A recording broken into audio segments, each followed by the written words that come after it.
Surgery usually takes 2 hours for us to complete everything. Afterwards, we'll take you to the recovery room. The recovery room nurse will make sure that any pain you may have is being taken care of. I'll go and talk to your family afterwards, and I'll explain how everything went. And then we'll get you to the room so you can recover, and I'll have a chance to talk to you then. After surgery, the patient will be taken to post-anesthesia care unit. They'll be hooked up to oxygen, to their pulse ox, also to their blood pressure cuff. Vitals will be taken during this time. Their pain management will be watched over very carefully. While the patient is in post-anesthesia care unit, they will be unconscious or at least asleep for the time being. Sometimes they do wake up, but that's when their pain is being managed. At that time, they're going to be going up to the recovery unit. Dr. Keller told me that I was going to have a sedative, and I remember being told about the sedatives and that I wouldn't feel no pain. And basically that was about it till I got to my room. When I woke up, I felt some discomfort, but the medication that was given to me it took it right away. We're going to make sure you feel as comfortable as possible. So if you're having some pain, the recovery room nurse or the nurse on the floor will give you the medication so you'll feel better. That's really important to us because we want you to feel comfortable so you can start walking.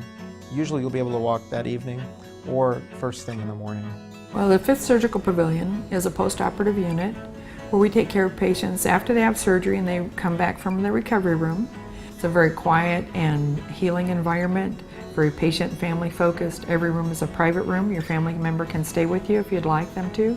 We have just for you room service so that you can order what you'd like, when you'd like to eat it throughout the day, and of course refreshments here in the unit during the night.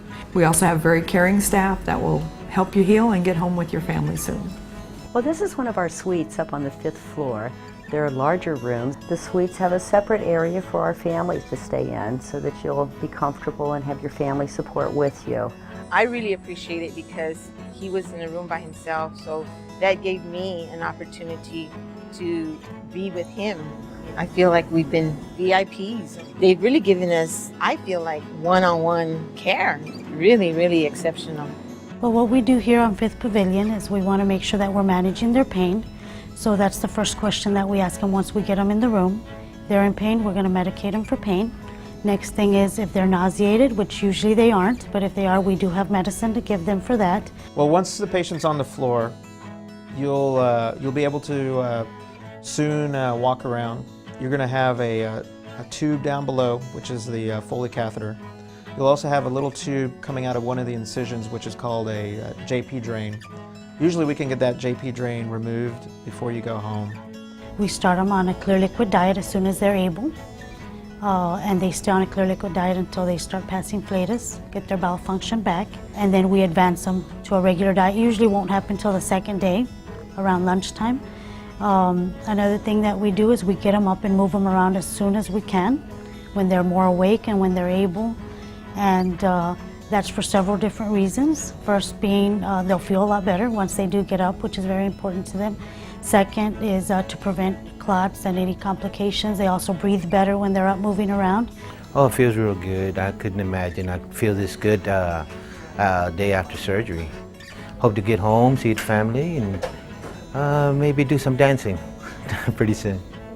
And then we start doing some teaching as soon as they're able to on their Foley care, which they'll go home with, and their leg bag. We try to do it as early as possible so that on the day of discharge, they're not overwhelmed with all that information. The morning after the surgery, I'll come by and I'll visit you and the family. We'll go over again how everything went with the surgery itself. I'll make sure everything's moving along smoothly. We'll talk to the nurse. We'll take a look at your incisions. We'll look at the drain. We'll look at the catheter. Usually you can expect to go home that afternoon time. We'll make sure that you don't feel bloated. We'll make sure you're walking and that you just in general feel comfortable.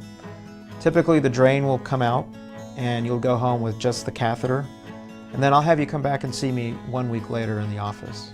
Once you leave the hospital and you get home, I want to make sure you feel comfortable with walking. I encourage you to walk.